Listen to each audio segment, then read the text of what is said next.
नमस्कार, मैं सुधा सक्सेना। आप सबने महसूस करा होगा कि बाज़ार में अनेक पुस्तकें होती हैं। बच्चों को या हम सबको किस प्रकार की पुस्तकें पढ़नी चाहिए, इसका भी ज्ञान होना, विवेक होना अत्यंत आवश्यक है, क्योंकि पुस्तक हमारे आत्मज्ञान को बढ़ाती हैं, हमें अपने अंदर की ओर ले जाती हैं। आइए आज पुस्तक और आत्मज्ञान पर ही कुछ चर्चा करते हैं।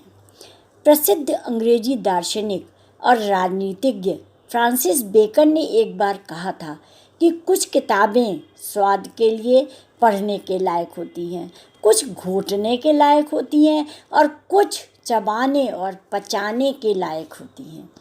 आशय यह है कि पढ़ने के लिए पुस्तकों का चयन निहायत ही एक कठिन कार्य है।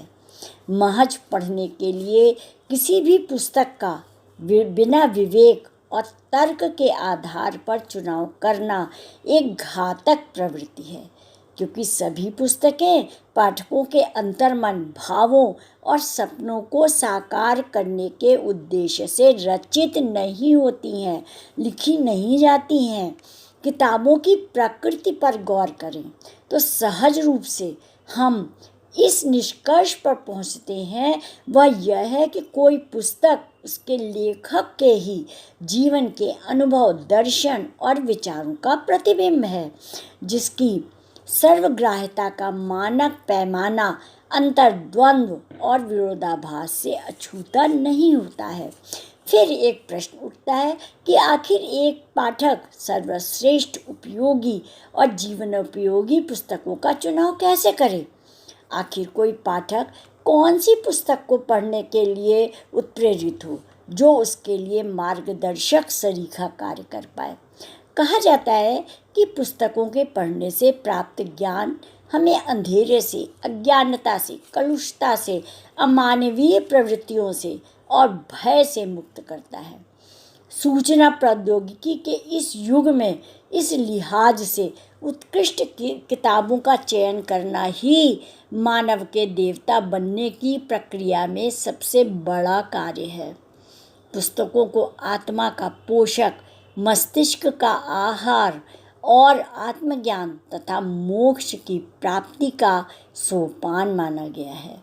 अमेरिकी उपन्यासकार टोनी मॉरिसन ने एक बार कहा था कि यदि आप कोई ऐसी पुस्तक पढ़ना चाहते हैं जो कि अब तक नहीं लिखी गई है, तो इस प्रकार की पुस्तक के वास्तविक लेखक आप बन सकते हैं। आशा यह है कि हर व्यक्ति के पास कहने के लिए एक कहानी होती है, जिसका संदेश औरों के जीवन की दिशा और दशा बदल सकती है। पूरी दुनिया में जीवन के झंझावातों से कठिन संघर्ष करके मंजिल तक तय किए गए सफ़र की गाथा ही सर्वश्रेष्ठ कृति मानी जाती है।